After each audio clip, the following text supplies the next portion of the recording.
Yo, Raider Nation, what is good, y'all? We're going to bring you guys a great show. As you all know, tomorrow we've got the Las Vegas Raiders versus the Indianapolis Colts, and the Raiders find themselves in a situation where are we going to go? Are we going to go left? Are you going to go right? Are you going to throw the towel in on the season?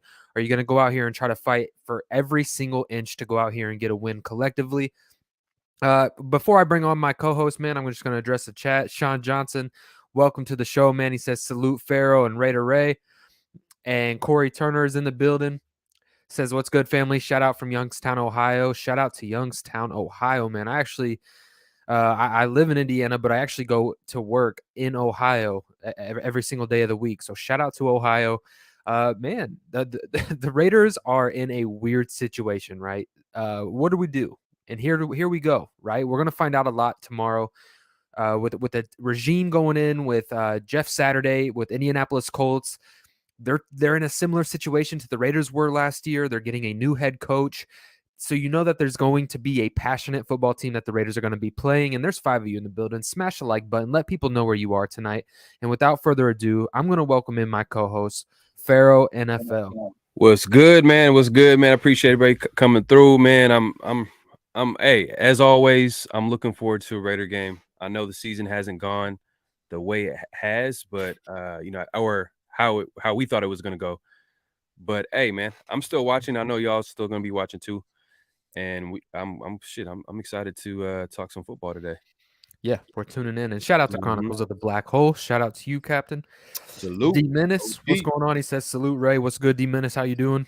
Salute, D Menace. So, dude, Jeff Saturday coming in, replacing Frank Reich. He's going to come in. He's going to motivate this locker room.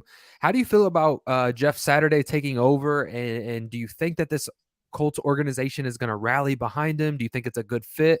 Let me know some of your thoughts. Hey, you know what? And we talked about this earlier, man. I think that it might energize or boost this team. He's already a favorite in that building. He's, Jeff Saturday. We all know him as the Colts center back when Peyton Manning was the quarterback for the Colts. But he seems like he's a good leader. I liked his opening press conference where he kind of came in and he was just talking about like, hey, man, he just kept really honest. Like if he blows his chance as a head coach the next 8 games, he's not going to be doing this for long. You know what I mean? He kept it really honest. And I think players respond that. I think people respond to that in general, like anybody who just really authentic. And I think the team is going to respond to that. I don't think that he's going to be doing a lot of play calling. So he's going to let the coordinators and coaches coach. And, Josh McDaniels in his press conference this week kind of alluded to that as well. They're not going to really change too much. They're too deep into the season. So now if this was the off season, maybe we'll see a little bit of what Jeff Saturday has to bring as a coach and his philosophies. But I think he's going to let the coaches coach. And, all right, man, I'm not really too confident in this game. I mean, obviously because the Raiders have been losing, but I just feel like, man, when you got players like Jonathan Taylor possibly coming back this game and this defense, is playing well this season, that's a strong point for them on this team. But we're at home. That's one of the positive things. I think the Raiders are pretty good at home. They play hard at home, and we'll see how it works out. Yeah, and these are two teams that are in similar situations, but completely opposite when it comes to the coaching staff. That they bring in Jeff Saturday, but to be quite honest with you, this is a similar situations that the Raiders found themselves in. And you've seen how the Raiders locker room responded last year. They bought into Rich Bisaccia, came out there and played like their hair was on fire, won, whatever it was, 6 of the last 7 to punch a ticket into the postseason. Jeff Saturday's a perfect guy for the job for the Indianapolis Colts. He's a locker room guy, played for the organization, probably a Hall of Fame, obviously a Hall of Fame offensive lineman. And Indianapolis Colts' struggles come up front with the offensive line. So I don't think that there's a better person to fill in this type of situation. You don't really want an X's and O's type of guy. You want a guy who can lead a locker room. You want a guy who can motivate that room to go out there and perform and really rely on the coordinators. You've got an offensive coordinator who's kind of new to play calling, but then you got a defensive coordinator in Gus Bradley, who was a former head coach. And Jeff can really lean on Gus Bradley in this situation and really pick his brain and rely on these coordinators to go out there and execute. Really, man, I think that the Raiders are gonna be in for a tough game. I think that they've been getting these teams at their best, and I think that the Colts are gonna come out with a newfound fire. Facts, 100%. You made a great point about comparing him to to Bisaccia, because remember when Gruden left, they were trying to figure out who would be the guy to take that spot as a head coach, and some people were alluding to Gus Bradley at the time last year because of his head coaching experience. But they got Bisaccia in there, and one of Mayock's things, that biggest thing Mayock said about Bisaccia when they chose him to be the next head coach, was the fact that he was one of the greatest leaders he's ever been around. And Jeff Saturday is a leader. You could just tell he just has that about him. You know what I mean? The fact that he was a center for the Colts for a long period of time, the leader of the offensive line, and obviously leaders on that great football teams with the Colts back in the day. And like I said, he's been a big part of that organization for a long time. He's been a part of that building. So I think that, like, yeah, it was smart. It was very smart, but also it was smart in that, like, okay, let's take a gamble here. If he's a good leader, win some games, good. Hey, we're winning football games. But if it goes left, you get a high draft pick. The Colts are going to be getting a quarterback. They need a quarterback for the future, anyways. But I think it was a different move, though. I'm not gonna lie. You get some guy off of TV because literally he was a commentator for ESPN. So yeah, man. But like I agree. It's tomorrow. You can't. There's no guarantee with this Raiders team. You cannot say, like, I thought it was a guarantee with the Jacksonville Jaguars. I thought it was gonna be a good game against the Saints. You know what I mean? Week 2, I thought the Raiders were gonna blow out Arizona, and I was half right for one half. Just want y'all to know that. For one half, I was half right, 20-0. I was tweeting, I was on social media talking about that game, and then the rest is history. You know what happens. But yeah, this is not going to be a walk in the park. They're going to be playing hard, and it's probably going to be a good game. If they get blown out, oh my God, it's going to be. Let's not talk about this. Nothing's gonna surprise me at this point. Nothing. Man, if this team gets blown out, and I'm not saying it's going to happen, but oh my God, man. You made a point though. You said that this is going to be a Raiders home game, but honestly, dude, I get this feeling, kind of like what Al Ghost is saying right here, that Allegiant's going to be filled with blue and white. And I think that this is the opportunity for Raider Nation to show Mark Davis, one, we're not going to pay these high prices to go and watch a mediocre football team. So hopefully this of one of two things can show Mark Davis where the fan base is when it comes to the support that we have for the product that's been put on the field. And two, that, hey, look, these prices that you've got going on in Vegas, they've got to come down, especially if you're going to put a subpar product out there. So it's going to be kind of curious how Mark Davis gauges this, because he needs there to be success in Las Vegas, especially if you're going to charge a premier ticket, which alludes, hey, what is Josh McDaniels' future with the Raiders? Where are they going to go? This season is about to take a big left turn or a right turn. So I'm telling you right now, if the Raiders lose tomorrow, it's Mark Davis is going to be thinking about firing him. I don't know if it's going to happen in season. I'm not saying that, but for sure, you got to think about it. You got to think about it. He literally lost the locker room. You know what I mean? Like how do you say you want to get blown out without saying you want to be blown out? And you got to look. We're talking about the Colts right now, but like let's talk about the Raiders as well. Like look what they did last Thursday or Wednesday. You know, players are retiring. That's not a good sign. A player that you signed who had a good game, and I'm talking about Martinez, linebacker, who just recently retired. And then you have surprisingly, you see Renfro go into IR just out of nowhere. No questionable, no limited on the injury report. They was like, you know what? You can just go on the injury report for the next 4 games.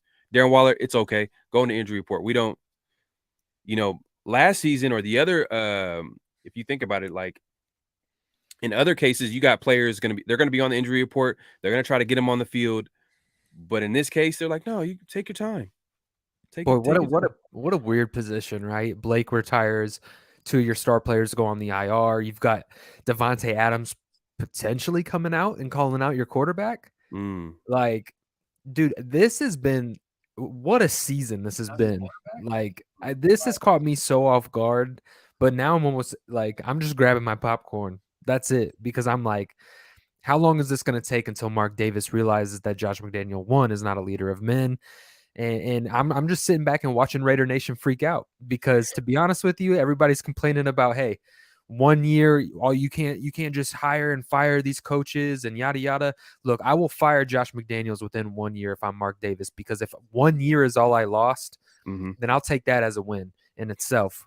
Because if you hold on to him, I promise you're going to get 2 to 3 years of mediocre football. But let's talk about this, because I could just speak for myself. I've been hard on coaching like this as of recently, this last week or so. Actually, after last game, I had enough, because now I was officially kind of questioning like Josh McDaniels. Before the game, I had my doubts, but then when I seen that Jacksonville Jaguars game, when I seen a third 17 blown lead in a season, I'm seeing players making the same mistakes. And I know I know players are saying that they're saying, a lot. There's some players coming after the game saying it's execution and execution, but I thought it was very interesting that Devontae Adams comes out and talks about, if you're waiting to pass me the ball to be and be singled up, then I'm only going to have 4 catches in a year. So you're going to have to, pretty much saying that, give me the damn ball. Yeah. Give me the damn ball. And he then clarified later in that, in his statement, that it wasn't on coaching. So it makes you think a little bit, right? So who is getting their finger pointed at in that It situation makes you then? it makes you think. I mean, he's definitely pointing the finger at, or he's trying to hold players on the team, because let's say it. Let's start with that. He's trying to hold players on the team accountable, but he does play the receiver position, and the quarterback does throw him the ball.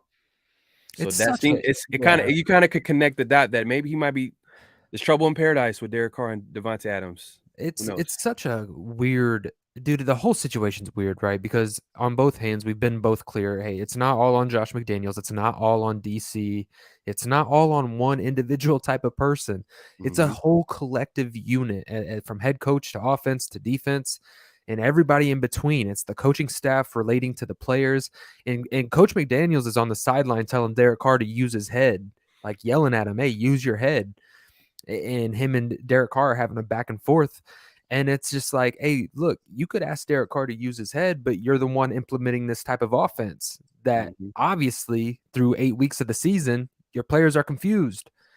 They're lining up in wrong situations. Derek Carr has to adjust the line of scrimmage. It leads to delay of games. You're having to use timeouts. Like, so this goes hand in hand. This is both Josh McDaniels, both Derek Carr. And that's what I'm saying is there's a common denominator with this season, and it's the offensive. The coaching staff is just not on the same play page as the player personnel, and it's just, dude, how long are we going to play this game? Al's Ghost says, Raider Ray, unfortunately, I don't think Mark Davis cares whether Allegiant is blacked out or filled with away fans. Davis will be happy as long as the stadium is packed. And Al goes, I really do. I agree with you. This is unfortunately something that I agree with, and it's a business, you guys. NFL Yep. is strictly a business, and until we start doing what we need to do and separating our feelings and emotions from things that are clearly business for the people from the top up, uh, just protect yourself with that. I will say though, I'll add to what Al's saying and what you guys are saying right now. I think Mark Davis wants to win, and not just because, oh, he wants to win because he wants the Raiders to win. Yeah, obviously, he owns a team. He wants success on and off the field, but I think that if the Raiders have success, it only builds their brand in the new market that they just got to. So there's a reason why he has so much invested in Josh McDaniels, and he's letting these players get re-signed left and right. Because let's believe, even though Dave Z is the guy that's bringing in players, I'm sure Mark Davis is co-signing like, okay, yeah, give my money away to him, give my money away to him, because it's his money at the end of the day. It's Mark Davis' money. So look, Renfro got extended, Waller got extended, Carr got extended, Chandler Jones got a big contract. He wants to win because this is a new market. He wants to build, because they got to build a fan base out there. As much as the Raiders are a worldwide brand, he wants to build it out there in Vegas. Right now, he's still in the process of doing that. And the only way you could do that is you got to win. And if he feels like he can't do that with McDaniels, I think what's going to help Josh McDaniels in the short term is if he can push his pride to the side, be a leader of the team, and let Lombardi call plays. I think for this season things need to be simplified. I really do, because what are we going to continue? Are we going to continue to keep trying to do what we're doing? but if you hear Devontae Adams talk, he said the issue wasn't play calling. It's players. It's the players executing, Mm. actually doing what the coaches. But I just but then we also hear, and I don't know if everybody checked out what Brandon Marshall, former NFL wide receiver, had to say about McDaniels. He was coached by him when he was there in Denver. Eventually traded to the Jets, but he had some strong comments about Josh McDaniels, and he's basically alluding to what me and Ray have talked about. He's not a leader. He has everything that you would want in a coach. Josh McDaniels, on paper, he looks good, but he's not a leader. And I posted a short. I posted a short earlier in the week, and he said that he doubled down again recently. I seen a recent clip where he got on TV and he talked about McDaniels. He's not a leader. He's not a guy that guys, will rally around. And then he pointed out, like, players are retiring. Who does that? If you're a great leader, players are not retiring in the middle of the season. It's not like Martinez retired because of injury. He just came off a game where I think he led the team in tackles, or at least he had like 11 plus tackles that last game. So it's kind of interesting. You hear that, and then you hear Devontae Adams, say what he said. It's kind of, maybe it's a combination of both. That's the reason why the Raiders are 2-6. And I'm getting so many mixed reviews from the locker room because Deron Harmon, Devontae Adams comes out and says it's not coaching. Then you get somebody who like Derek Carr, who's obviously having back and forths with Josh McDaniels on the sideline. And then you get the national media narrative, former players of Josh McDaniels, players who are in the NFL or have played in the NFL coming out and just straight up saying, hey, look, Josh McDaniels has lost that locker room. So it's like, in what direction is the truth? Mm-hmm. Like Brandon Marshall, Tiki Barber, Rondé Barber, all these former players are coming out and saying, hey, look, I've been a part of bad locker rooms, and that's exactly what Las Vegas is right now. But then at the same time, you have leaders in the locker room, and maybe that is those leaders trying to salvage whatever it is that they have left, trying to defend those coaches. But hey, man, I don't think that we have the whole truth on either side, right? And this isn't just Josh McDaniels. This isn't just DC. It just seems like a relationship that does not seem destined to work. That's just what I feel. So Yeah. moving forward is a fresh start at the quarterback position. What you need? Do you need a fresh start at the head coach? Maybe both. I don't know. That's to be seen. Avakazi says, salute, guys. Coaching has been terrible. Losing the locker room the way he has is inexcusable and unacceptable. Not one player has come out to support McDaniels and company. More former players have bashed him. This was supposed to be a retool year and take us further into the playoffs. Now, not all of a sudden turn into calamity and a rebuilding year. Oh, they definitely fell short of everything that this season was supposed to be. And hey, everybody in the building, man, smash those like button. What it does is it shoots this video up the algorithm. I know it's a Saturday. I know that there's fights tonight. A lot of people probably have plans. Big UFC pay-per-view card tonight. Excited to watch that. But if you guys can, man, just smash that like button. Shoot this video up the algorithm. It helps your experience, our experience, and it brings more of Raider Nation into the live stream. So do not forget to smash the like button and let people know where you're at on social media tonight. Go ahead and share our story. Do whatever you got to do. But yeah, let other Raider fans know where you're at tonight. So without further ado, SVT says, hit that like button, nation. He also says LA Galaxy overpaid for David Beckham when he was old and they made their money tenfold with jersey sales. I bet the same is true with Devontae Adams. I think they were probably thinking, like, I think it was a plus that when you get a big time player, it also adds to jersey sales and memorabilia for the team. Like, yeah, it's going to put people in the seats of Allegiant Stadium. But I think that a big part of Adams coming here was because they thought they could win with him. They thought he could really upgrade the team, and I think so too. He's still a great receiver. I think they had every intention to go out there and win this year. I you know, just don't think that I don't think it accumulated to that. I don't think just didn't work. yeah, you put all the chips. Look, they went Vegas style, right? And every time you hear that, it's always in a positive. Put everything out there on the line, throw everything in on the table. Mhm. But the reality of Vegas is when you put everything in on the table, you have the opportunity to lose absolutely everything. I think it's interesting, man, like, we're talking like this, and there's 9 games left. A lot could Here's the happen. thing. Imma throw that in there because we're talking about worst case scenario right now, and we're being honest, but Yeah, there's but it's like it's 9 games I left. know, I know. It's gonna be very interesting to see how Carr finishes this season, how, McDaniels, like, players are already kinda like, and you mentioned Jerron Harmon, he's a Patriots guy. Can I be honest though? I feel like the 9 games that we have this year, I feel like last season, even with losing John Gruden and Henry Ruggs, the energy around the organization was so much more positive for me. I think they completely bought into Rich Bisaccia. They went out there and played.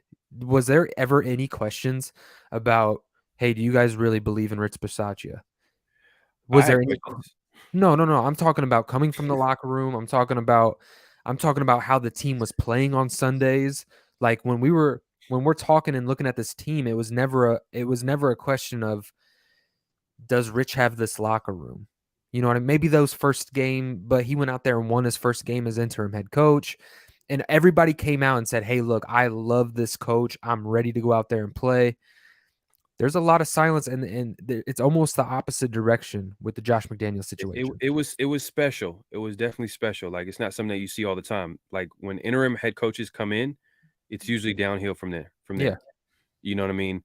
But also you gotta also look at, like, how early, Bisaccia got the job. Usually when interim head coaches come into play, it's like kinda like, you know I know Jeff Saturday is taking over with 9 games left, but He still kind of got it early too. he got it early too, Yeah. but overall, like, usually it's like they have 4 games, maybe 4, you know what I mean? Like 4 or 5 games to really, like, okay, hold down the fort until the season ends, and then the real head coaching candidate gets hired in the offseason. I mean, they Okay, let me ask you this then, and give me an honest take.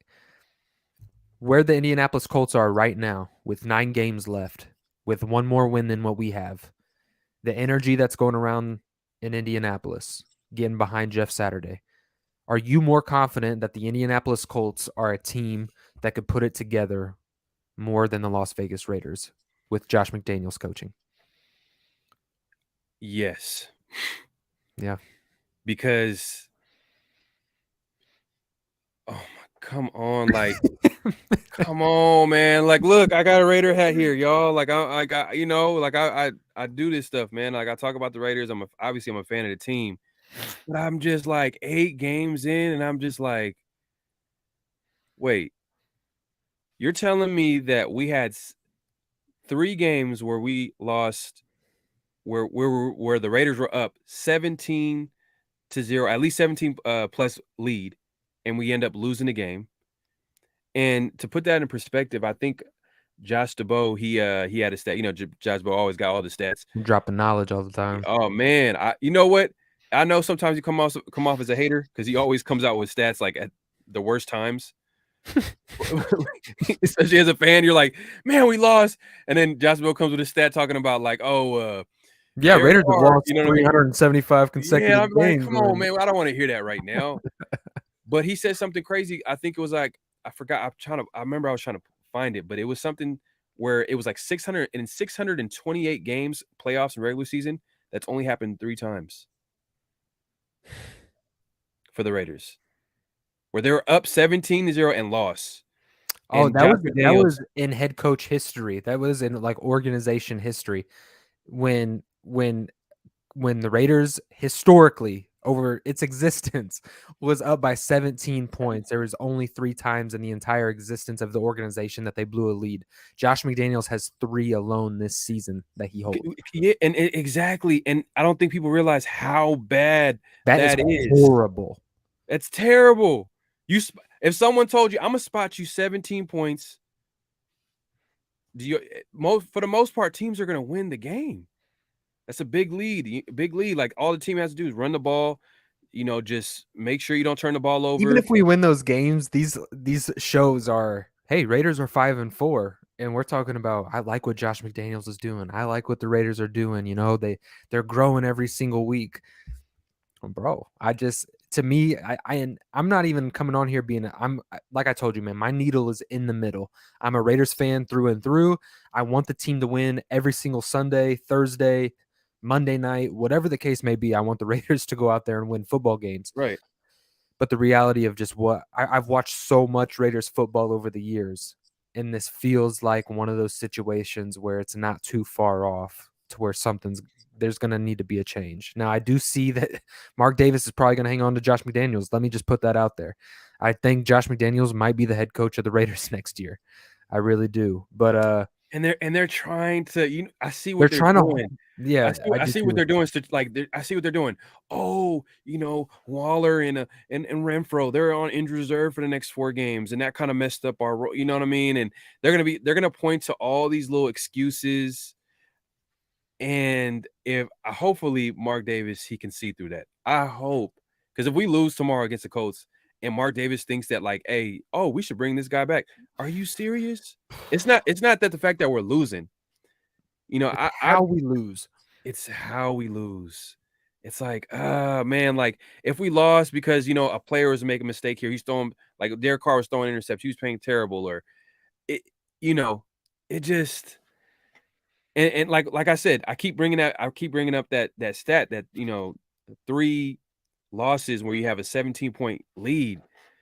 That alone right there should get you fired right there. That should get you fired. Like I really I could picture Mark Davis like if that happens tomorrow, for example, oh my God. How do you not would you hey, if that happens tomorrow, and I'm not hopefully that doesn't happen. Hopefully the Raiders, they blow out the Colts. I want to see a blowout. I haven't seen that in a while. Have we blown out a team this season? I guess you could say The the Texans, Texans in the but fourth that was more quarter. like we pulled away in the fourth. We pulled away in the fourth. But I hope we see that tomorrow. But let's say, hypothetically speaking, y'all, I don't want this to happen, but let's say the Raiders go up 17-0. Then I know we're gonna lose. That's what happens. And let's say we end up losing that game. Let's say we end up losing the game. Do you think Mark Davis would fire McDaniels on Monday? Nope. I would. Real answer? No. What I want? Yes. Please. Let Patrick Graham take over for the rest of the year, please. That's where I'm at, bro. I think the quicker you can look, there's points in all of our lives where we just have to acknowledge, hey, I lost here. This was not my best decision. Let's just get through this. Let's push this to the side. Let's say, hey, Josh McDaniels, let him go somewhere else. Let him go somewhere else. If somebody would be willing to give him a chance, I don't know if that they would at this point. Mm-hmm. But dude, in the last 30 games, I think he has a record of like 7-23 as a head coach in the last 30 games. It's along those lines. And I'm gonna throw this out there too. If rumors come out that Sean Payton is available, if Jim Harbaugh is interested in coming back to the NFL, I don't care. You know what? I was thinking about it like, hey, you know what? I don't think, I came out with a video saying that, McDaniels is going to have a second year. And this is before last game. This is before the third game where we had a 17-point lead and we blown it. I'm thinking that like if a head coaching candidate that's an alpha head coach, like a Jim Harbaugh that is a proven track record, Sean Payton, proven track record, is available, and Mark Davis wants to win, hey, I think that it would be a nice little pivot. I like the Sean. I do like the Sean Payton one. I think that'd be the one that would kind of, if they were to make an immediate move of moving on from Josh McDaniels, I think that they would probably have to have a greenlit answer from somebody along lines, right? And I could see him sticking with Carr too. Oh, I could see him sticking with Carr. He fits what Sean Payton wants. I know, but we said this. Look, here's the thing. I I love Derek Carr. I know. I'm not saying that we're not going to make any future investments in a QB in the draft or upcoming draft. I'm not saying that. What I'm saying is that like with Sean Payton, yes, even Jim Harbaugh too.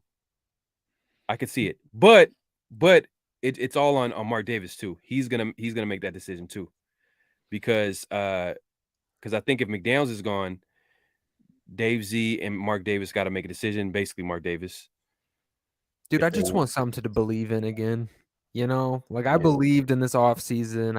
I just held on. I was like, man, the Raiders are about to be good. And the yeah. fact of the matter is we're not good. And it's like I want to believe in something again. I want a young kid to come in here and with confidence and want to take over this organization and a head coach that's confident and bold and that I don't feel like we have that. I think and Mark Davis tried to swing for the fences with Josh McDaniels. He took a risk. Yeah, The he did. the risk was that like, hey, this is a guy that was a failed experiment out in Denver. You know what I mean? He could be a classic case of great coordinator, but not a great head coach. That's exactly what we got. And it looks like so far this far in the season, it looks like he's a great coordinator. Okay, He, okay. Lay out Okay, let me shift the negativity here into more of a positive light.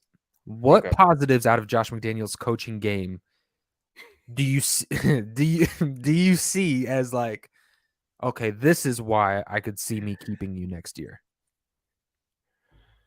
I think he's a great play caller. I think he's I think Do you though? I still think he's a great play caller. I think what's happening right now, I think he's overwhelmed by his. I think you could make a case that he's maybe overwhelmed with his coaching responsibilities. But that's on Um, him. but that's on him. He might have to delegate a little bit. This is what you signed up for. Exactly. But I still think I still think that he's a great offensive minded coach. I I still agree with believe in that. that. You know what I mean? I still because that's literally what is he standing on? He's standing on the fact that he has multiple cases of running great offenses. Whether you want to argue like, oh, he had the greatest Tom Brady, but he did it with Matt Castle, he did it with Mac Jones. Look, I believe that. I believe that to an extent. Because let's put it this way. He's been a great offensive mind being in the shadow of somebody. Mm-hmm. Every single time he's been brought to the light to be the guy, his offenses aren't very good. He loses locker rooms. He loses a lot of football games. Is he just a court like how much of Belichick was Hey, going into this? We all don't, right. All right. Yeah, it's funny. This is crazy because I was all in on Josh McDaniels. If y'all been paying attention to me, watching my content, I was all in on it. At first, I'm like, you know what, Patriots guy, come on, we can go. I was excited to hear rumors about Jim Harbaugh coming to the Raiders just based off his track Yeah, me record as too. a head coach because it's Yeah, proven, and yeah. that's what we need. We need a I guy thought that Jim can come in Harbaugh there. was a Raider. I thought so too. The Yeah, connection was there. yeah. But that being said, when Josh McDaniels became head coach, I looked at his past, I looked at where his track record, and I'm like, this could possibly work. And if it works, it's gonna be amazing. At You know that what I mean? time, I understood the direction they wanted to I go. understood it too. I Yeah. understood it too. But man, you know what, man? I know, and I'm I just want to. trying to I'm just trying to imagine if I'm Mark Davis and I'm running this team and say my heart is truly into, hey, I want to see my organization go out there and hold up a Lombardi. Mhm. What am I holding on to? Like, unless Josh McDaniels behind the scenes really is this just leader of men that really is leading this locker room and is just going through this hard time right now with this team and being a head coach again. Maybe if you're seeing those things in your Mark Davis, you're like, okay, hey, look, I'm gonna give him another offseason. But dude, if I'm reaching for straws at this point. It's he says all the right things in the press conference. He doesn't Oh, say anything outlandish, but he did say one thing. I think it was a post game after the game, like, and he said something to the effect of like, "Oh, everybody loses," I know, and I was just like, dude. "Oh my god, are you I serious?" know, I know. I think that was after the Jacksonville game, and It I'm like, was. team loses, like what? Everybody loses, and How do oh, you? dude, he rubs me the wrong way. I think dude, they got a plan. I really do. I think that they got a plan. Not that I like it. I think that they've gone about it a really, really odd way, and it's one of those ways that I feel like you could lose the entire locker room. So I don't think it was very wise. What's that plan? Uh, At this point, bro, I What do think you it's think? Let's get into it. Let's get into it, man. I Like, I think wanna if you're Josh McDaniels and you came into the season, you didn't want to ship off the quarterback right away. You didn't have a top draft pick in the top 10, top 3. So you sign a competent starting quarterback in Derek Carr, and you have him, and it makes it look like to the fan base that, hey, we're going to get behind Josh McDaniels. And then you go out here and then you just kind of, hey, you guys, season didn't go the way we thought. We got to make some big drastic changes around here in the organization. Boom, out goes Derek Carr. Boom, insert a top 3 pick in the national or in the NFL draft. Boom, you get the quarterback of the future. You see where I'm trying to go with this? And now you got a rookie contract. You're able to put money into the defense, which is what they do over there in New England. I don't know. I think that there was a plan here. I really do. Yeah, they were like, oh, we'll try out and see what happens. But if it Yeah. doesn't, first sign of a failure, they're gonna be like, all right, let's Because they knew as an organization that they can't go out there, sign Josh McDaniels, and throw rebuild out on the Vegas building. They couldn't Yeah. have done that. So what did they do? They re-signed DC. Really, they built everything else, right? I'm- And then they kept DC. And I think DC is that one peg that if once they move that peg and insert a young guy, then all doors open up for possibilities. Mm. And it's funny that you say that too, because remember when he came to Denver, automatically he didn't like Jay Cutler, and he traded him away. But then History tends to repeat itself. and it kind of like that right there kind of rubbed the locker room the wrong way. So he thought like, oh, okay, let me try to make an adjustment here. Let's do it in a weird, hey, that could be true. Tell me why I think it's going to happen again. Look, I could see that happening because look, think about it. Mark Davis had how many hour interview with Josh McDaniels and Dave Z? You don't think they talked about like the entire roster? Like they just broke it down, their plans, how everything is going to go, who they're going to sign, what are the possibilities? If we go this way, you go that way. And if the season goes left, this is what we're going to do. Of course, those conversations came They up. happen. They happen. If you own the team, you want to hear from the future GM and future head coach on what their plans are for the team. You're gonna want to know that, especially when you're sitting at 2-6 at the midway point of the year. Though of course those conversations came up. Alsgo says McDaniels clearly lost the locker room. Not everybody can be the CEO. Yeah. Sean Donahue, I think that's how you say it. We're about to lose to the Indianapolis Colts Saturday, boys. Hey man, we'll see. We'll see, man. It's still a winnable game, but I don't even want to say that no more because we're 2-6. Nothing's winnable these days. No, we're at a weird point. We're at a weird point in the season. Dirty Low, shout out to Dirty Low, man. Thank you for pulling up. Dirty Low, man. Appreciate you coming. Salute Raider Rays and Pharaoh NFL. Alsgo says Carr doesn't even call McDaniels coach. He calls him Josh. It's like Bart Simpson calling his dad Homer. It's disrespectful. Doesn't even call McDaniels coach. He calls him Josh. It's like, yeah, man. I think. And how many times did Carr get up there and say Coach Grew? You know what I mean? Yeah, it's crazy too, is that like people underestimate how close Gruden and Carr were. Like they were really close, super close, really close. Especially even when Gruden left. If you guys remember that press conference where Carr talked about like meeting up with Gruden and like just hanging out and going to their house because I think they were neighbors at the time. Yeah, they moved in next to each other, bro. You know what I mean? Going to their house, like they're really, really close. Yeah, really, really close. So. Man, and even this season, he's still talking to Gruden. You don't think he's talking to Gruden, and and Gruden has different philosophies than Josh McDaniels. So if for I sure, can only be a fly on the wall, like I know that Gruden and Derek Carr have phone call conversations. Oh yeah, he's probably telling him like, look, hey, guess what Josh told me the other day. Yeah. Hey, coach, remember when you taught me how to do this? Yeah. Josh said that's garbage. Yeah, we heard in press conference this season. We heard Derek Carr talk about like, and even that podcast, even that Harvester podcast with his nephew, he talks about the difference between Josh McDaniels and Gruden, And then even press conference, when we're talking about like being a mobile QB and running with the football, Gruden wanted a certain way. He wanted him to run for at least 3 first downs every game. Josh McDaniels does not want his quarterback to run Nope. at all. He wants to stay in the pocket, utilize his outlet options, let the running backs, let the playmakers make the plays, and keep the quarterback in that pocket. So definitely a difference. Yeah, Sean says I've never wanted a head coach gone more than I do right now with Josh McDaniels. Man, I feel you, man. I was, hey, if y'all know me, y'all been watching my stuff, man. I was all in on Josh McDaniels. I was the guy that was preaching like this is on paper, this could work. But I always had that doubt. Like the only question about Josh McDaniels was the fact that is he a leader of men? And so far in this season, we're still asking that question. But Brandon Marshall recently is answering that question for us. He's saying that he's not a guy that was coached by McDaniels. Even though it was years ago, 10 years, a lot could happen between that time. It does help that Davante Adams came out and he's all in on the coaching staff. He's talking about this coaching staff. I know you mentioned Jerron Harmon, but Davante Adams coming out, a guy that came from the Packers, so there's no connection for the Patriots coaching staff.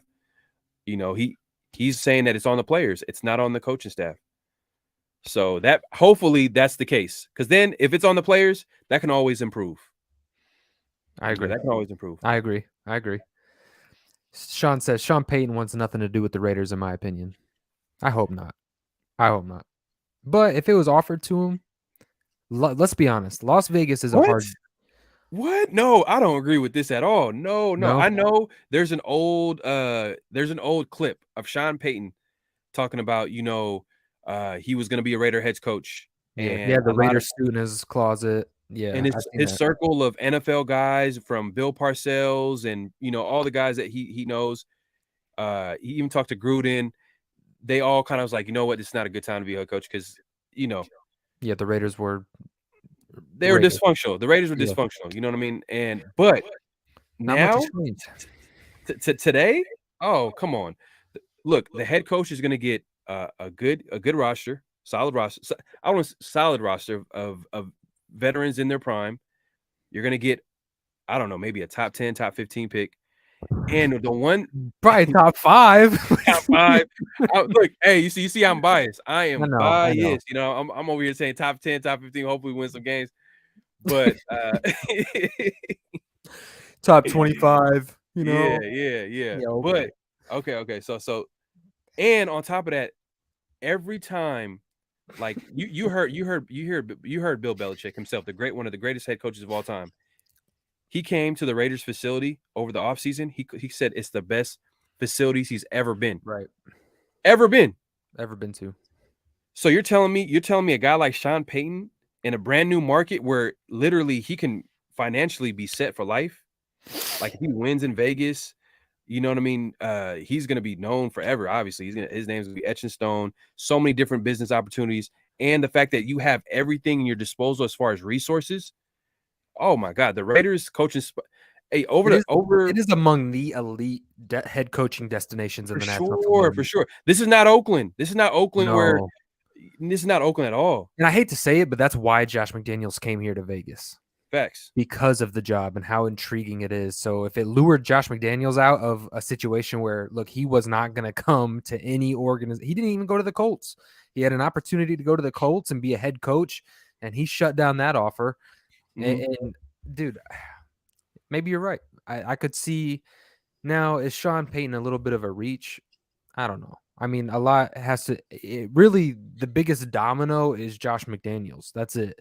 If that domino falls, anything's possible, to be honest with you. Like absolutely anything. You could talk all the Jim Harbaughs, you can talk Sean Payton, you could talk about one of these young offensive coordinators, whatever the case may be, right? The only thing about that whole situation, and we're going to get to the comments here in a second, the only thing about that is I really do wish that I wish the Raiders could have a way of moving on from Josh McDaniels and having an answer in place, but I don't necessarily see that happening. It sucks because look, I just don't want to lose. When I say that, I don't want to lose Dave Ziegler. I don't want to lose Champ Kelly. I kind of like what they've got going on. I really do. And I don't know if that whole situation is like a Mayock and Gruden type of deal. I would like to say that if Josh McDaniels left, I mean, does that mean Dave Zeig's gone too? I don't know. I believe more in Dave Z than I believe in Josh I McDaniels. do too. I do too. Because I've seen a lot of smart moves. I know Chandler And Jones even if hasn't you worked do, out. man, I would not mind giving Champ Kelly that GM spot either. He Mm. is a really, really good. He was talked about being a general manager this last offseason Yeah, he was before. interviewed. He was interviewed Yeah, by the Raiders. Yep, yeah. he was interviewed by. So I would not be surprised if you do lose Ziegler. Ziegler's like, hey, I'm gone. You fire Josh. I'm out. No, he's not leaving. Dave Z is not. This is an opportunity of a lifetime. Opportunity of a That's what I'm lifetime. saying, bro. Like this isn't. No, I don't think that this is a Mayock type of deal. I no, don't. not at all. I don't at all. I think like if they were like if Mark went to Dave and like, hey Dave, I want you to go out there and interview the next future head coach of the Las Vegas Raiders, I Mhm. think Dave Ziegler would kill it. I think he would crush it. He has some really good connections around the National Football League. I don't want no former Patriot No coaches. Patriot. No No Patriot, Patriot. please. And That we've seen the success rate of I feel Patriot. like that would be written in a contract, bro. I No, think Mark would be like, "Hey, look, no former Patriots, nobody from that Patriots organization." None. if your name is not Bill Belichick or who's the coach for Tennessee Titans, Mike Mike Vrabel, Vrabel, Vrabel. I feel like he's a good coach. Like he's a good coach, but he's a former player. He's a former player. He's not. He has, Again, a guy who can rally a locker room. Those guys play for Vrabel because he can connect with the locker room. He yeah, he's one of them. yeah. It seems like the Patriot coaches they have a hard time connecting with the players. They're not. It's not. It's never a question about the X's and O's. It's always a question about how they can lead a locker room. It's always a question of like, man. But All like right. I said, hopefully it works out. We got a lot of people leaving Yeah, some comments here. yeah. I'm gonna get to these. Sean says it's just not our record; it's the manner in which we're losing, and his attitude after our losses and the vibe in the locker room. Mm-hmm. You're We can just see it. echoing. Yeah, we can see it. You're echoing exactly how we feel. Yep. We agree, Sean. DC is the sacrificial lamb. He's getting fed to the lions. Yeah. Hey, look, we're not when we say DC, it's most likely he's not going to be coming back. It's not the fact that we don't want him to come back. It's not No, the fact that we're saying that he's a bad QB. I think he's a good QB. Is he a great QB? No. Is he a good QB? Yes. That's what he's proven. That's what he's shown us over his 9-year career. He's a good, solid QB. But the thing is that you kind of can connect the dots and be like, they're gonna use him as a scapegoat. You know what I mean? They're gonna use it. especially if they keep Josh McDaniels. I hope. You know what I hope. I hope at the very least, if we don't win any games, I hope Derek Carr plays great. Mm. You know what I mean? I hope he plays great. I hope we win games. First of all, first and foremost, hope the Raiders win. But because I do like Derek Carr. I like Derek Carr I as a really like QB. DC. I I think he's really do. solid. He's been dealt a bad hand. So many different coaching staffs, so many different regimes and And he GMs continues to play with the cards that he was dealt. And I and respect that. never being able to play with a good defense at all. But I'd also said this year was a no excuse year, but it's kind of messed up how everything is unfolding because Josh McDaniels, we'll see. 9 games left. 9 games left. I We'll think see. Derek Carr deserves to go to a good organization, and I really do hope he can go out there and win. That's what I would like to see for DC. It's Mhm. just it's part of this. To me, you guys, I'm a DC guy. I'm not a Kardashian. My needle is always in the middle, but I have Yeah. supported DC way more than I've criticized him because he has been dealt a hand that not a lot of starting quarterbacks in the National Football League has been dealt, and he stayed faithful to the silver and black. With that being said, though, we're in a relationship with this head coach, quarterback organization. It's just time. It's time. And I hate to say that. And it's not to say that DC's bad. It's not to say that he's not talented, that he can't win. It's just you feel the friction between the two. Not that DC is coming out against Raider Nation or that he has ill will against the organization. It's just that point in a relationship when you realize, hey man, like I might have to go another way. I might have to go another direction. And that's just kind of how I feel, man. Matt says, F the NFL, bring back Gru. I mean, if only, right? Demon says, hit that like button, Nation Facts. 23 of you guys, smash that like button. Let everybody know where you're at tonight. Share it to social media. We are addressing your guys' questions. Drop your guys' questions below, and we're going to get to each and every single one of them. We appreciate everybody for tuning in on a Saturday. We understand it's going to be a busy night with a bunch of entertainment going on in the sports world tonight. Huge UFC card. Really excited about it. Let me know who you guys are going to have winning, Israel Adesanya or Alex Pereira, down in the comments section below. Celts Chronicles says, no hate here. Came across your channel somehow. I was one of those dudes to where if it wasn't the 49ers, why not the Raiders? It's Bay Love on mine. Great show. Salute to you, brother. Salute to Great you. show. Clean sweatshirts. Hey, appreciate it. I appreciate you, bro. Appreciate that. it. For real. Raiders Till Death says, we're still playing like we're in Oakland. Come on, man. Don't treat the Bay Area. Oh, man. I miss Oakland. I'm not gonna lie. It's funny how like every Raider fan understands what that means. I know. Yeah, we do. Boogie says Ziegler would be dumb to say, well, if you're gonna fire my friend, I'm gonna go with him. Go where? Go where for real? Go back to the Exactly. Patriots, but like, come on, man. Like, it's an opportunity of a lifetime. He's gonna, if he's allowed to stay, he will stay. He will stay. But you know, McDaniels is his boy. You know, he's good for I think they're like best friends, like college roommates. They went to John Carroll University. They're college roommates. They played football too. They played football. That's the thing. They've got a weird relationship to where so they're close. You know what I mean? So Mark Davis wanted it to be like that. He made it a point to actually get a GM and get a coach that had good relationship, and it kind of was a kind of telling for him to say that because it was kind of like, oh, okay, that means Gruden and Mayock were always clashing. And, you know, the reports did come out and say that. And obviously, just based off what Mark Davis said, like that's telling that, you know, he had that experience with Gruden and Mike Mayock.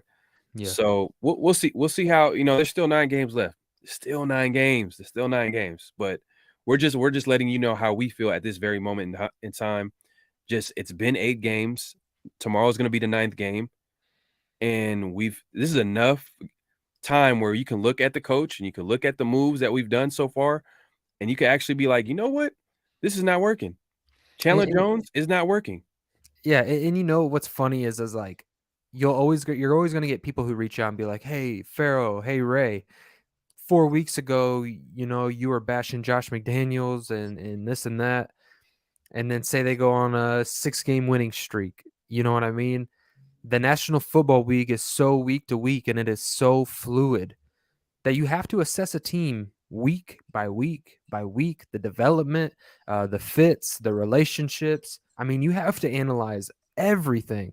And this isn't just a, hey, 10 weeks ago you said this and now it's completely different. No, that's not the way it works. This is a fluid game. This isn't just a set in stone thing from 10 weeks ago. So we're going to hold this team accountable, and hey, we're Raider fans. I want the Raiders to go out here and win the next 9 games and punch a ticket into the playoffs and make a run and make it exciting and all that. But is that going to happen? That's where reality has to set in. Avakazi says, is there one head coach we've had in the last 12 years you wouldn't take over Josh McDaniels' body of work with the Raiders so far? Dennis Allen, I don't want him. No hate to Tony Sperano. Rest in peace, Tony Sperano. I don't want Tony Sperano.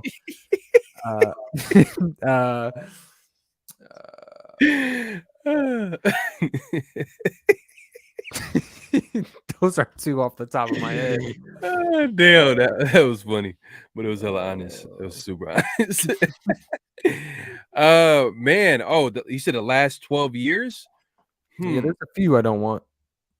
Oh, there's enough that there's a few. Oh, Lane Kiffin? Was Lane Kiffin the last 12 years? Oh my God. No, was that 2007 or 2008? Lane Kiffin was it don't matter. Lane Kiffin was terrible. Oh my God. He was so bad that we all remember the infamous press conference that Al Davis had. Niner fans would have taken Carr over Garoppolo last year. Now most wouldn't. How do y'all feel about Carr compared to Garoppolo? Carr is a better quarterback than Garoppolo. Yeah. Garoppolo to me is a backup QB. Yeah. A backup QB. He's a solid QB. He's not a bad QB. It's just he's just a backup QB. He's not going to win. You think he's Raiders bridge quarterback next year if they move on from DC? I think DC will have opportunities. if he decides that he wants to play for another team, if the Raiders choose not Oh, to, I think, dude, call me crazy. I think the Raiders, if DC would allow to trade them, which I don't, I think they would have to release him. mhm, I think he would just like hold that over the organization of like, hey, if you don't want me, you're gonna release me. You're not gonna get compensation for me, like you did my friend Khalil Mack. You know what I mean? Like you did mm, Amari Cooper. I think mm. you're gonna have to release me, and you're not gonna get any draft picks for me. How if Derek Carr wrote off on a trade clause, say the Indianapolis Colts wanted to go get him, a team like that, I truly believe you get a first round pick for him. We'll see. Dude, Because the look, market is so high for quarterbacks. we'll see how the Colts season goes. Let's say let's say if the Colts Sam just this Ellinger. Saturday they win some games, they finish like 8 wins, 7 wins, kind of takes them away from like the top 10 pick and the top quarterbacks in the draft. Then it might probably makes sense to go after maybe a Derek Carr, a veteran quarterback. But even oh man, Dude, even if you got a second round draft pick for Sam Darnold, I'm sorry, Derek Carr is going to go for a first. He'll probably go for a first and another pick, to be honest with you. Saints too. Saints. There's a lot of football teams that he could go to. He could easily go into Saints because they got weapons too everywhere. Yeah. Um, yeah, there's some teams, man. There's I mean, if Seattle wanted to move on from Geno hey, a Smith, lot of to be teams. in The thing is, Seattle, man, a lot of people take for granted how Carr has been he's a solid QB he's because a good quarterback. if you look around the NFL, like teams are Teams struggling. would love to have him. Like for example, Kels Chronicles, shout out to you, man. I know you're a Niner fan, and we're probably not gonna get along. No, I'm just playing. But but but even the Niners, for example, the Niners have everything. They Yeah. have everything, but they just have that QB is just holding them back. It's holding them back a little bit. And Garoppolo, we'll see, man. Because the Niners this year they got one of the best defenses, probably if not the best defense in the league. And then Christian McCaffrey with Kyle Shanahan, that's just a scary thought. He Yeah, just they're got to tearing stay it up. healthy. And if he so far he's looked, I think Christian McCaffrey's looked good so far with the Niners. I don't know if you've been paying attention, but The push and do. The push and do. I hope I'm saying push and do the project. push and do project. We're forcing a scheme that doesn't work with our players. That's why we suck. Hey, A lot of it's execution. A lot of it's execution too. hey, man, and I'm gonna respond to this right here because I remember one of the things I was so excited about Josh McDaniels and even former players like a LeGarrette Blunt that Yeah. played for Josh McDaniels. He Yeah. played in his offense. And even Patrick Graham. One of the biggest things about them that I was so excited is that they're going to tailor their schemes around the player's strengths. That's a And lie, bro. I feel like that's such a lie. You know, it's every offseason, dude, we get sold something. And when you watch the film, no, this isn't. Hugh Jackson did it Hugh with Darren Jackson did McFadden. do it. He did it with Darren McFadden because I remember Darren He McFadden did. said in an interview, he was like, Hugh Jackson went up to him and said, "Tell me your favorite place. What plays Yeah, you like to run?" and look, look what he did with Jason Campbell. You know what I mean? That Mhm, season, like mhm. he did less. He did more with less, far more than what dude. Hugh Jackson and Josh McDaniels situation when it comes to a roster construction, not even in the same league. Yeah, Okay, so no, I don't think he's tailored this system to the strength of his players because if that was the case, we'd be winning football games and guys would be flying around making plays left and right. Derek would be more comfortable in his offense. Derek would still at least be in that top 12 range that we're talking about. Yeah, You know what I mean? Like, nah, bro. I yeah, don't buy into it. I really don't. I don't buy into all the stuff that we were sold this offseason because I haven't seen it. yeah. For real, Ziegler and McDaniels aren't attached at the hip. Keep Zeke for sure. Facts. I think he would be a great guy to have for the interview process. I like Dave Z, man. I do too. I really do. Because every deal that he had was smart deals. Now it's not going to be perfect. Obviously, you can be like, hey, he was the guy that signed Chandler Jones, but Hollins probably one of the best pickups in the NFL. I think Mac Hollins was a great pickup. He could possibly be like a future number 2 receiver for us. You know, you don't I like him as agree. number 2? No, it's not that I don't like him as a number 2. It's just how much money are we going to keep throwing? You're going to have to pay him what, close to $5 to $8 million a year. on what, a 2-year, $16 million deal when he's one of those guys that's like, do we really throw money at that? Is that something we need? Like, if we're going to look back on this season and it's a dumpster fire season, Two do we years, say, 8 mil. let's hold on to Mac Hollins? 2 years, 8 mil. Yeah, I take it. You take it. So, But but you wouldn't do 2 years, 9 mil. let's put it this way: if Mac Hollins keeps continuing to produce how he's producing this year, statistically, he's going to be above what Zay Jones had last year. And Zay Jones went out there and got $10 million a year. It's true. Not only that, Mac Hollins is an elite special teams producer. People will pay for that as well. Yeah, They're not just getting a number 2. They're getting and then some. So because you can make an argument. Other than Devontae Adams, he's our second best receiving option this season. yeah, 100%. Because Waller has barely played, so he's incomplete. Renfro is missing in action. Like when he's even in the game, it's almost like is everything okay? Like obviously he's been hurt too as well. But even when he did play, what happened to Renfro? What happened to his crazy routes? And we They can put all that shackle on him, boy. man. That's what they did. That's just that's what it is, They man. put a shackle on his ankle. McDaniels can't fire up a team full of men. I wouldn't want to follow him either. Just that's what you have to ask yourself. Like, would you follow him? Especially like this. If that was your boss every day, and now this dude, your business is taking L after L after L, and you've got this guy saying all teams lose in the National Football League. Nah, bro. I'm not playing for that. Robert Pena, salute Raider Ray and my guy Pharaoh. Shout out to you, Robert Pena. Thank you for pulling up, man. Let's see here. Carr's situation is reminiscent to Alex Smith. Multiple offensive coordinators could never find a good rhythm until the end, then got traded. But then look what happened. He ran into Jim Harbaugh. He ran into Jim Harbaugh, and then he kind of gave him a little swagger. He was a solid QB with them, and eventually he went to who? He went to Andy Reid. And you know what Andy Reid does it with quarterbacks. Gravy says, much love to Raider Ray and my debate partner, Pharaoh. Salute to you, Gravy, man. I appreciate you pulling up, man. Long time no see, man. Let's see here. Personally, Carr over Garoppolo. Facts. Oh, yeah, facts. 100%. Yeah. Boogie says, DC said he's content with retiring and playing golf the rest of his life if the Raiders decide to move on. But who knows? Hey, I'm telling you, I think financially speaking, yes. He can walk away from the game. He don't chase money, bro. He does not chase money. But I think he's a competitor, though. I think if he took a year off, I think after that year of playing golf, he'd be kind of like, okay. I think the competitive aspect, I don't know. I have a hard time believing it because a lot of athletes, at the same time, dude, I mean, they love playing. They love playing. Also, he's a man of faith. He does have ambitions. He's talked about it in the past of going on mission trips, potentially getting into being a pastor. And dude, that's a lot of work in itself. So maybe he is one of those guys that genuinely could walk away from the game and be content. You know what I mean? But here's the thing: I don't see him. If he does, shout out to you, Derek Carr. If he does allow us to get draft picks, like another first rounder, shout out to you, Derek Carr, and God bless you. But nah, dude, I see him hanging it up. I see him hanging it up and walking away, to be honest with you. I think he means it. All right. So let's say if which is it too early to ask you your favorite QB in the draft so far?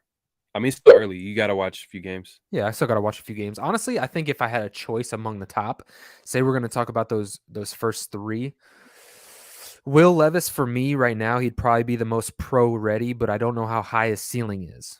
I mean, his ceiling could be as high as, I'm not even going to put a name to it yet. I'd be curious to see where his ceiling is. A guy like CJ Stroud, I like. He's more of those prototypical type of football players. But if you wanted to go a really interesting route, you know what I mean? You could go Anthony Richardson if you got a head coach that wants to build a team like a Lamar Jackson style offense. Maybe you go get a Harbaugh, and maybe he emulates what his brother's done over there in Baltimore. And you build a run heavy offense, and you develop this guy as a passer. You know what I mean? I wouldn't mind going that because the guy has elite traits. Like of the quarterbacks in this class, he's got this elite ability to make guys miss behind the line of scrimmage and make just huge plays. So To me, if I'm drafting, are we talking if we're like number 3 on the board? Yeah, if we had an opportunity, like, obviously that means that we lost most of our games, most of the regular season games, and we got like a high draft pick, or we had a choice of all three of those quarterbacks, meaning probably number one pick. But what I'm saying is Yeah. that if you had a choice, hypothetically speaking, if you had a choice of those three quarterbacks, which one of those QBs would you want to get, or you want them to drop? If, let's say, if we have number two and number three. It's a tough discussion because you have to take an account. Okay, let me put it this way. If the goal was to plug in a quarterback to win that season, to give you a best chance of winning that season, to be honest with you, I'd probably go Will Levis because I Mhm, think he's the most pro ready right now. That's not to say that he's perfect by any means. A lot of these guys have a lot of growth that they have to do, and I don't think that they're year one ready to go out there and win a ton of football games. mhm. If you're telling me who could plug into a system with a bunch of offensive weapons and go out there and produce quick, I would probably say Will Levis. Who has the most upside? You're gonna have to take a look at the Alabama kid. You're gonna have to take a look at C.J. Stroud. I like, Um, Bryce Young. He doesn't even have like Alabama hasn't been as good as they have in the past, but no, he's still playing good he's football still for them. Bryce consistent. Young. Yeah. Yeah. So, And the but there's whole there's Ohio State quarterback yeah, situation, that's yeah. been kind of But I gotta aggravating a watch bit. I gotta watch a few games, man. I gotta watch a few because, man, the way this season's going, we gonna have to get ready for that Oh, draft. geez, my wife is in the building. She said, "Go Colts," Woo! even if our season's rough. Oh, Probably have a she's talking smack. Oh my god. oh, it's gonna be one of those weeks. She knows though. This week, I'm just kind of like, "Hey, hopefully the Raiders lose." Oh, I'm that's just hilarious. kidding. I don't want the Raiders to lose. Oh, that's Do you hilarious. trust the Raiders to draft a Mahomes type player to take over for Carr? I don't know that there is a Mahomes type of player. That's to be seen. You know what I mean? That doesn't happen very often. So, uh, now is there quarterbacks that could potentially, if they're under the perfect situation with a extremely high IQ offensive coordinator? I don't think Josh McDaniels is on the level of Andy Reid when it comes to play calling. I just don't. Mhm, I think Andy Reid does a phenomenal job of putting players in the best position to succeed. And I don't see that with Josh McDaniels. So if Josh McDaniels isn't the head coach and you're able to go out there and find a guy who is really historically good at developing these kids, then maybe. You know what I mean? I don't know because I don't know what Ziegler. I haven't seen him draft in the first round. I haven't seen him draft in the second round. So I don't know. I think that's to be seen. I see him starting up his own church. Yeah, I could see that too, D-Menace. I really could. yeah, me too. Curious of an option on Trey Lance besides a Niner fan. I know he's basically incomplete. Still curious. Curious of an opinion on Trey Lance. Man, to be honest with you, it looks like the 49ers missed. You think? I don't know. It's almost you can say based off injuries, it's incomplete. But when I've seen him, he hasn't been as spectacular. He hasn't been, because the best attribute that he has is probably his running ability, and then his combination of running ability and his arm.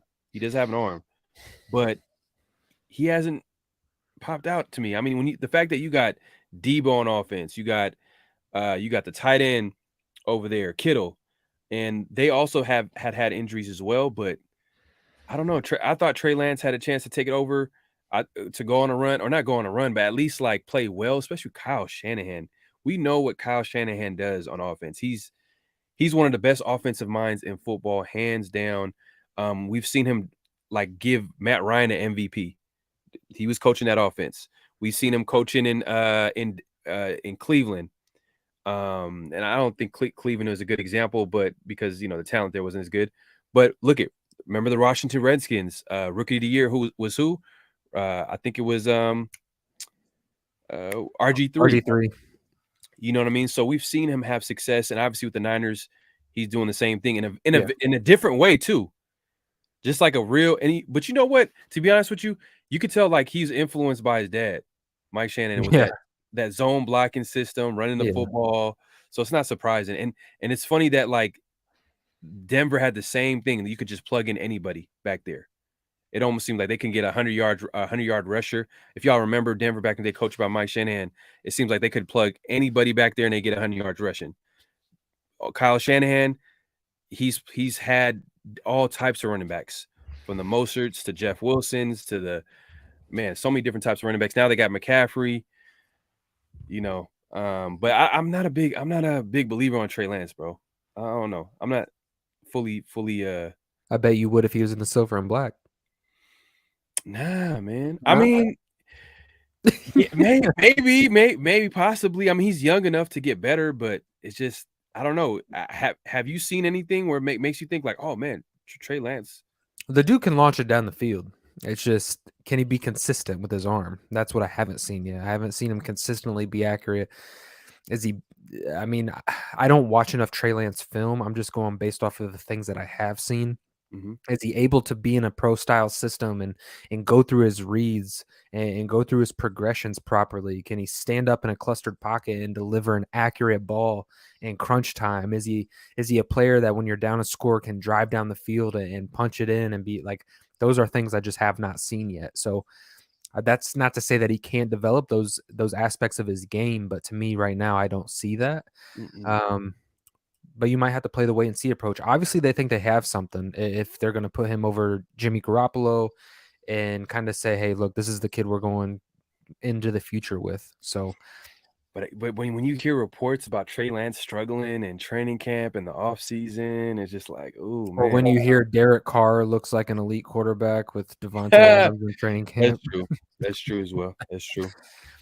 I don't honestly, I got to stop buying into all that stuff until we get to the NFL season and watch these guys compete, man, because if you would have told me Tua Tagovailoa would have come out here and played like how he's been playing with Tyreek and Jalen Waddle, I probably wouldn't believe you. We got the wrong McDaniels. We got the wrong McDaniels, bro. Well, I think Mike McDaniel is his name. It's not McDaniels. So, hey, to be honest though, shout out to Miami because they're doing it over there, bro.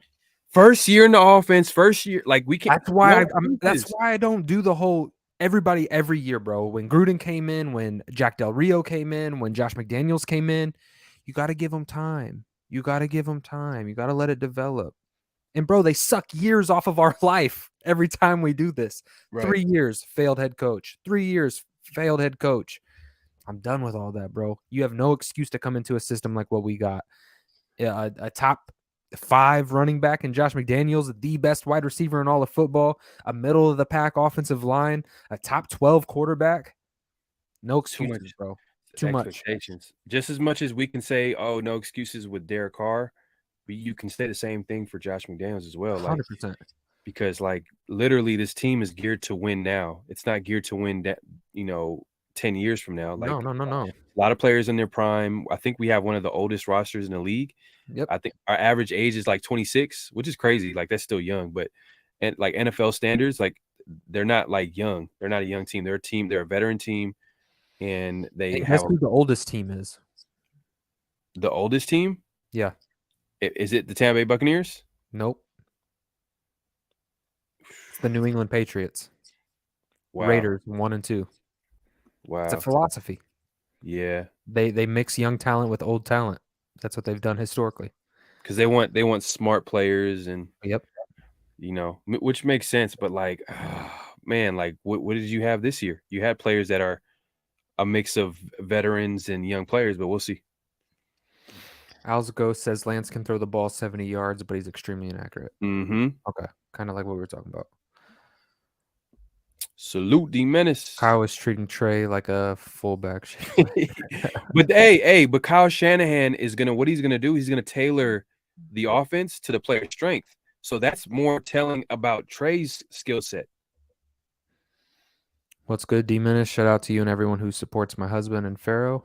Salute. Appreciate your hubby and Pharaoh are some real ones. I always support them. Hey, I appreciate that, bro. D-Menace, man. Always coming through and showing love, man. Appreciate you, brother. Would Ziegler have the balls to move up in the draft to get his quarterback, or does he move? Oh, dude, I think Ziegler's got a pair on him, bro. Like, I think he would go up. Yeah, he would go up and get a guy. Especially if you're at 3 and you want to make sure you get your guy. I could, dude. You got 12 to 13 draft picks right now, and if you move on from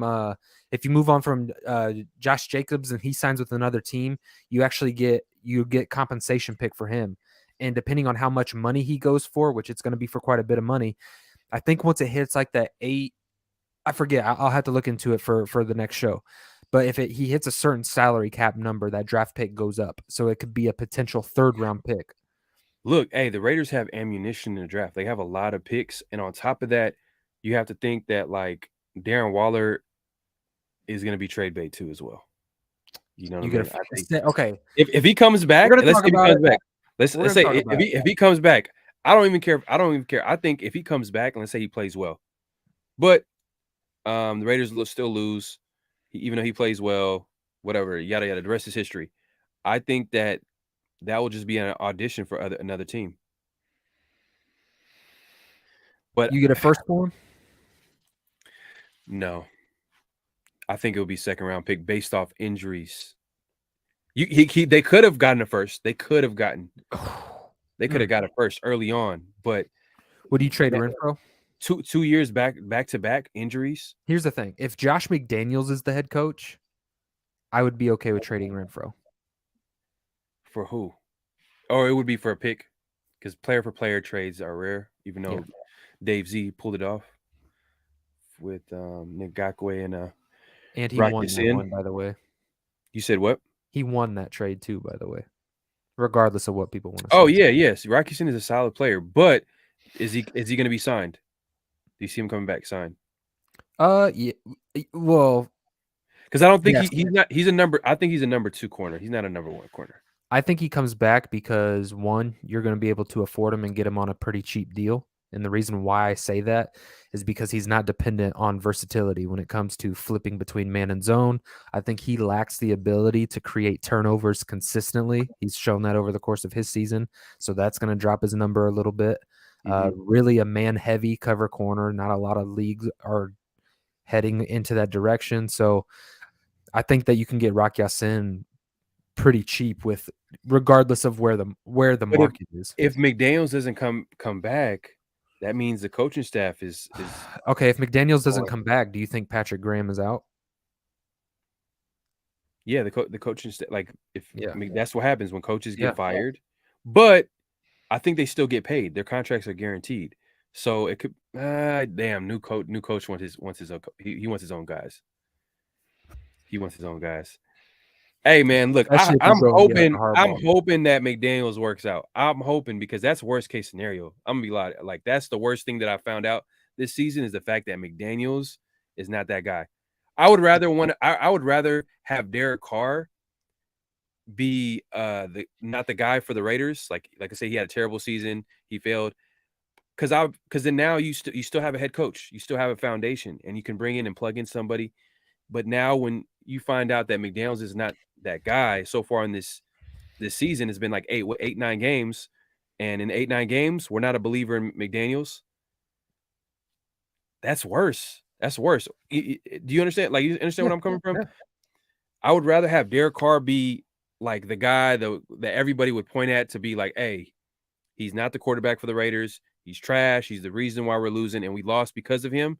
Than Josh McDaniels, because getting another head coach, we have to start over that process. We don't know who's available. It's so many different variables, so many different things that, Hey, if Sean Payton took over and Dennis Allen gets moved on from the Saints, Sean Payton, our head coach, and Dennis Allen, defensive coordinator of the Las Vegas Raiders. Dennis Allen would be a defense coordinator. I wouldn't mind Dennis Allen as defense coordinator. I think he's a good coordinator. I think he's a good defensive coordinator. He's a good coordinator, but I'm not sure about him as a head coach. No. But Sean Payton being the former head coach of the New Orleans Saints, Dennis Allen, the defensive coordinator for the Saints when they were a top defense in the National Football League. To be honest with you, he would probably even look into bringing back Greg Williams too, because Greg Williams has a connection with him too. And you know how Greg Williams gets down. He loves to blitz. He's gonna blitz. You seen what Henry Ruggs did back in the day. Well, not back in the day, but like against the Jets a couple years ago. That was a great zero. Exactly, that cover zero. But I don't know if I think he's probably done coaching at this time. Mm, Boogie says, if I hear McDaniel say we got to learn how to win one more time, he's got to learn to coach. And that's crazy. That is so Look, crazy. that's another crazy comment this season. We have to learn how to win. And this is a Yeah, I'm tired veteran of hearing that. team. It's a team coming off like a year of, that they This is actually a went to team the of playoffs. a lot of winners. Devontae is a winner. Chandler Jones is a winner. You know what I mean? Deron Harmon, he was a Look, winner. if you just thought about this, let's forget that the Raiders went to the playoffs last year. If you just thought about that, like, okay, if the Raiders are a veteran team, you shouldn't be saying that. If they're a young team, it would make more sense. I would be like, yes, they do need to learn how to Yeah, win. like if They're a this is young a team. rebuild, Yeah, if it's young players, you know what I mean? They're still trying to figure it out. They're still trying to establish who the leaders are in the locker room. they got a I get plan, it. bro. They got a I plan. yeah, You got to yeah, read it between the just lines. They got a plan. yeah, They're gonna land one of those top picks, bro. They're gonna go grab a QB. probably. You better say this. Yep. You better clip this. Are we at the limit with the compensation picks? I'd have to look into that because we do have a lot. We've got a lot of compensation picks, so I'd have to actually look into that. We've seen this movie before. Ziegler's gutting the roster in the offseason. We're in for a multi-year rebuild. I'm not sure. I'm not sure because Mark Davis got to sign off on that. Mark Davis is going to have to sign off on that. I think maybe if Josh McDaniel stays as the head coach, I do believe that some of these players in the locker room are gone for sure. The guys that didn't get along with Josh McDaniels, they're gone. You know what I mean? So we'll see. Kelt says, is there a way to get a hold of y'all? Was thinking about linking up for the 49ers Raiders game. I'm a content creator. You can go add Pharaoh on IG. Mm-hmm. Uh, Pharaoh NFL, Pharaoh NFL. PHAROAH NFL. And it's spelled just like this. Mm-hmm. You can reach out to me on IG. And then I'm _Raider Ray _. So that's how you can reach us on social media platforms. Alsgo says, I want to be wrong, but McDaniels just isn't head coach material. He might be great at the X's and O's, but he can't lead men. Facts. Daniel Kim with the super chat. Salute my brothers having a late dinner with the fam. I'll jump on as soon as I'm able. Raider Nation for life. Race chair fun. # man cave fun. Hey, facts, bro. Hey, let me Hey, get I think your camera Yep. went out, but appreciate you coming through, man, and showing some love. Daniel Kim, another guy that always shows love, man. Appreciate you supporting. But I'm gonna read the next comment. It says Matt Marinovich says Raiders blew a 3 17-point games. What the F? That's all coaching right there. Facts. That's what I'm saying. And in the fact that's what that kind of turned me over. That's what kind of got me to a point where I'm like, I'm looking at McDaniels crazy. Yep. Because my patience was running thin on this season. I'm like, what is going on with the Raiders? Why are they not winning? Why is this offense taking so long for it? It seems like their offense is, other than running the ball, that's the one thing that they've proven on offense. They can run the ball, but as far as that passing offense, it just seems like it's off. There's no rhythm. There's no, chemistry. Like Derek Carr, it just doesn't seem comfortable still. Game 8, game 9 into the season. The other game, Mac Hollins ran the wrong route. He was supposed to run it in route, but he looked confused. He gave up on the route and almost threw a pick. And obviously Derek Carr almost threw a pick six. Pick City. Pick City, basically Pick City, Yeah. Live City, Mhm. Pick City. Almost went to the house. Hey, he And could have had 2 or 3 of them that game. Honestly. you know what I mean? And the last game, I kind of just went over to the ledge, man. I was like, you know what? McDaniel's he's not that guy. He ain't that guy, bro. He's not that guy. And I hope I'm wrong. I hope you guys come back and be like, hey, Pharaoh, you remember when you I said hope that? I'm dumb. I hope we can record this, and I hope when we're holding up a Lombardi trophy, and if Josh McDaniels was the one doing it, then everybody can throw the tomatoes at me. I'll be more than willing to stand there and be like, hey, I was completely wrong. But to be honest, I've watched a lot of football, and I don't think Josh is that guy. And the crazy thing is I did drop a video literally of before the Jacksonville Jaguars game. And I was like, hey, if there was going to be someone that was going to go this season, it was probably going to be Derek Carr. Derek Carr would be the scapegoat. Josh McDaniels would get a second year. First-year head coaches really don't have a high success rate because they're trying to implement their system. They're trying to bring in,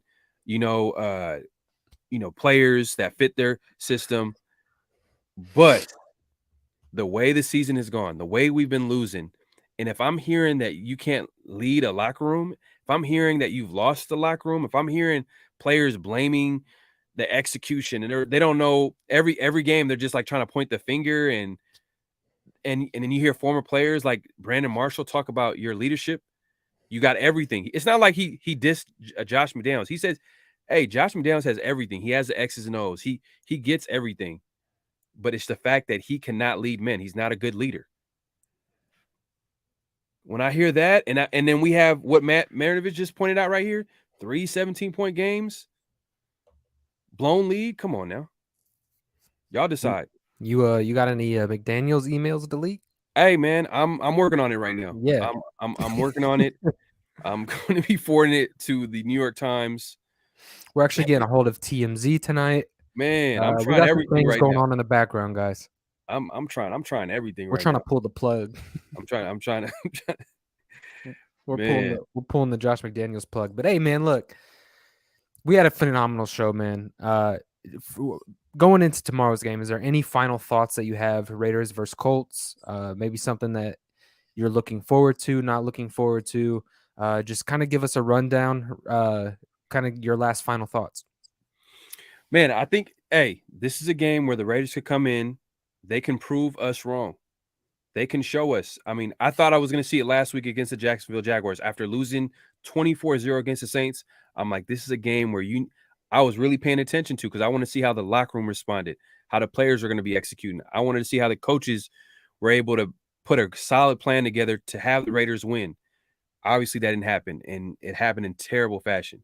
So I want to see what happened after this whole week, after everybody talking, almost 2 weeks now of us kind of Everybody talking. bashing the coaching staff, bashing Derek Carr. I want to see what happens tomorrow, and they have a good chance to win because hey, at the end of the day, Jeff Saturday it's his first time coaching in the NFL.